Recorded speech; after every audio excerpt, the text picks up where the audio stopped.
السلام علیکم 9th class. مجھے امید ہے آپ سب لوگ ٹھیک ہیں اور اپنی آن لائن کلاسز جو ہیں وہ بہت خوشی سے لے رہی ہیں. آپ کو پاکستان اسٹڈیز کا لیسن سٹارٹ ہو گیا ہے. آج ہم چیپٹر نمبر 4 پاکستان کی تاریخ میں ٹاپک 1970 کے عام انتخابات کو ڈسکس کریں گے.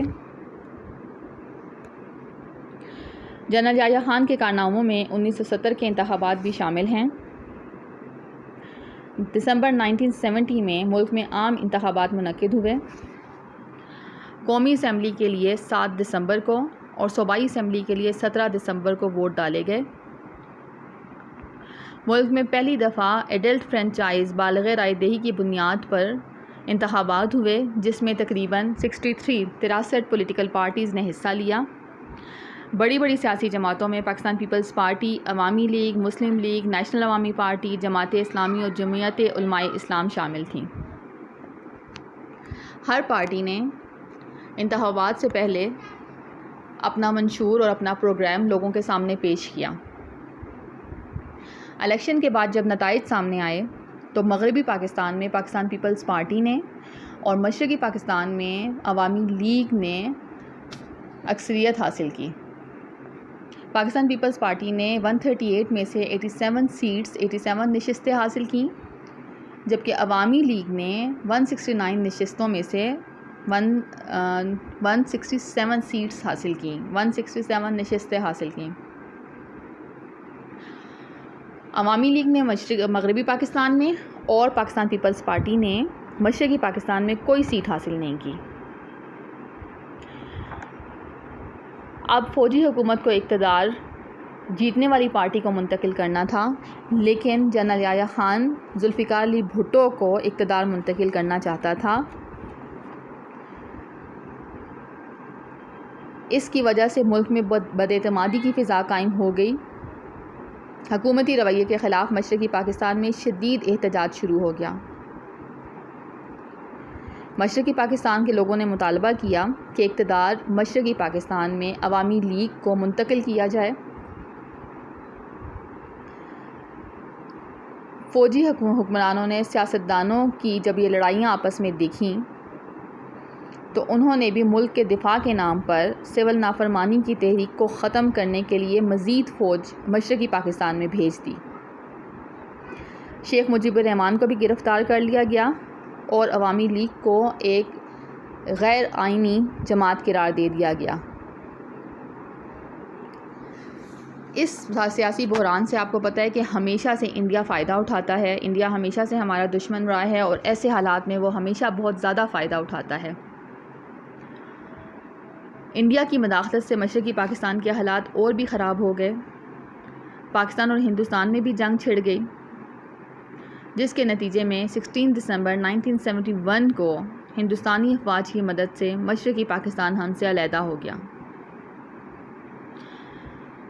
اور اس وقت سونیا گاندھی نے یہ بیان دیا تھا کہ پاکستان کے 2 بازوؤں میں سے ایک بازو ہم نے کاٹ دیا اور دوسرا بازو کاٹنے کے لیے ہمارا میڈیا کافی ہے.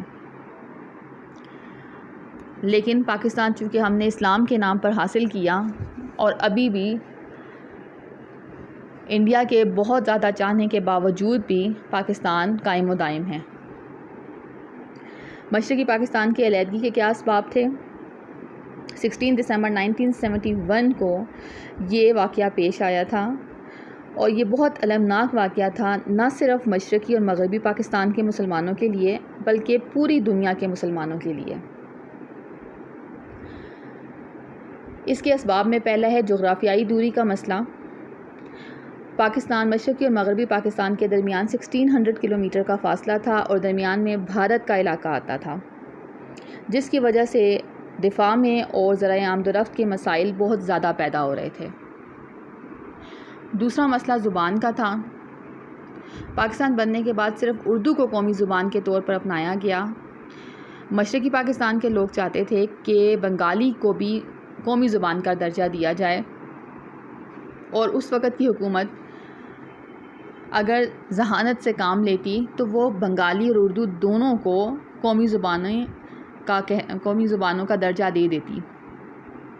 لیکن بہت دیر تک اس ایشو کے اوپر لڑائی ہوتی رہی کہ پاکستان کی قومی زبان کون سی ہوگی، اور جب مرکزی حکومت نے اس چیز کو مانا تو اس وقت تک بہت دیر ہو گئی تھی، کیونکہ یہ نفرت مشرقی پاکستان کے لوگوں کے ذہنوں میں بیٹھ چکی تھی۔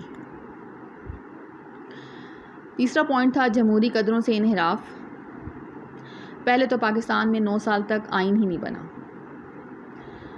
اس کے بعد جب 1956 میں آئین بنا بھی تو 2-2.5 سال کے بعد اس آئین کو ختم کر دیا گیا اور دوبارہ سے حکومت فوجی حکومت کے پاس چلی گئی۔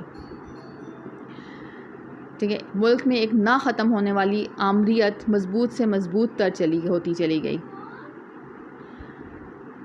مشرقی پاکستان کے لوگوں کا کہنا تھا کہ شروع سے لے کے ابھی تک اقتدار مغربی پاکستان کے لوگوں کے پاس تھا، چاہے وہ الیکشنز کے بعد منتخب ہوئے ہیں، چاہے وہ ملٹری گورنمنٹ کے پاس تھا، دونوں صورتوں میں اقتدار جو ہے وہ مغربی پاکستان میں رہا۔ اس وجہ سے مشرقی پاکستان کے لوگ جو ہیں وہ اس سے بہت زیادہ بدظن ہو چکے تھے۔ 1970 کے انتخابات میں بھی جب عوامی لیگ نے اکثریت حاصل کی تو اسے مختلف ہیلوں بہانوں سے اقتدار سے محروم رکھا گیا، جس کا نتیجہ مشرقی پاکستان کی علیحدگی کی صورت میں ظاہر ہوا۔ فورتھ ہے معاشی وجوہات۔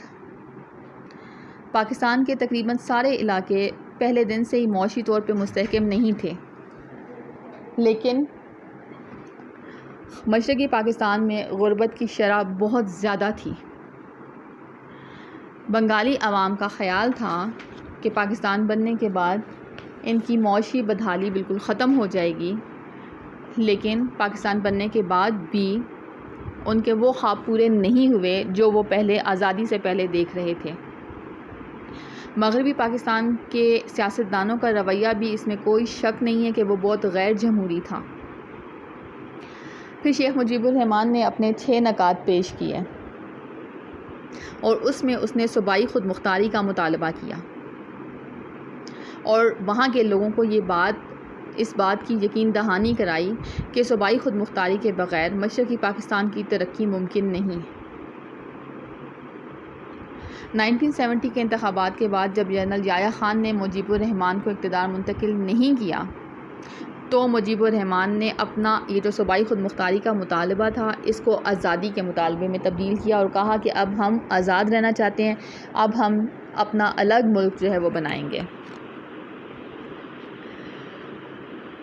فوجی کارروائی میں مشرقی پاکستان میں ہندوستانی افواج داخل ہوئیں، انہوں نے وہاں پر آ کے بنگالیوں کو فوجی تربیت دی۔ پاکستانی حکومت نے جب اس بے چینی کو روکنے کے لیے اپنی فوج مشرقی پاکستان میں بھیجی تو وہاں پر ایک لڑائی کا آغاز ہو گیا۔ فوجی کارروائیوں میں بے گناہ شہری بہت زیادہ تعداد میں مارے گئے، جس کی وجہ سے مشرقی پاکستان کے لوگ فوج کے خلاف ہو گئے۔ اب یہاں پہ ہندوستانی فوج جو ہے وہ بھی وہاں کے جو لوکل سٹیزنز تھے، جو عام شہری تھے، ان کو مار رہی تھی، لیکن یہ پتہ نہیں چل رہا تھا کہ یہ پاکستانی آرمی کے لوگ مار رہے ہیں یا انڈین آرمی کے لوگ مار رہے ہیں۔ پروپیگنڈا یہی کیا جا رہا تھا کہ پاکستانی آرمی کے لوگ جو ہیں وہ سب کے سب ان تمام عام لوگوں کو مار رہے ہیں، حالانکہ زیادہ تر وہاں پر بھارتی فوج تھی۔ مشرقی پاکستان کے گورنر جو لاسٹ گورنر تھا ڈاکٹر ایم مالک نے صدر جنرل یحییٰ خان کو پہلے مشورہ دیا تھا کہ ان معاملات کو فوج کے ذریعے نہیں بلکہ آپس میں بیٹھ کے سیاسی طریقے سے حل کیا جائے، لیکن ان کی تجاویز کو اس وقت کسی نے نہ سنا۔ پاکستان کے اندرونی سیاسی حالات سے فائدہ اٹھاتے ہوئے امریکہ اور رشیا اور بھارت، یہ سب کے سب آپ کو پتہ ہے شروع سے ہمارے خلاف رہے ہیں۔ انہوں نے بھی مشرقی پاکستان میں مداخلت کی، وہاں کے لوگوں کو اسلحہ فراہم کیا، ان کی باقاعدہ مدد کی۔ جب مغربی پاکستان نے سینٹرل گورنمنٹ جو پاکستان کی مرکزی حکومت تھی اس نے امریکہ سے یہ کہا کہ مجھے سپورٹ کرو، تو امریکہ نے اسی وقت کہہ دیا کہ میں جنگ میں نہ پاکستان اور ہندوستان دونوں کو سپورٹ نہیں کروں گا، کیونکہ میں جنگ کے حق میں نہیں ہوں۔ لیکن پس پردہ امریکہ اور رشیا انڈیا کو سپورٹ کر رہے تھے، اور ان تمام چیزوں کی وجہ سے مشرقی پاکستان ہم سے علیحدہ ہو گیا۔ فروری 1974 میں جب دوسری اسلامی سربراہی کانفرنس لاہور میں منعقد ہوئی، جو کہ ذوالفقار علی بھٹو نے منعقد کروائی تھی، اس موقع پہ پاکستان نے بنگلہ دیش کو باضابطہ طور پہ تسلیم کر لیا۔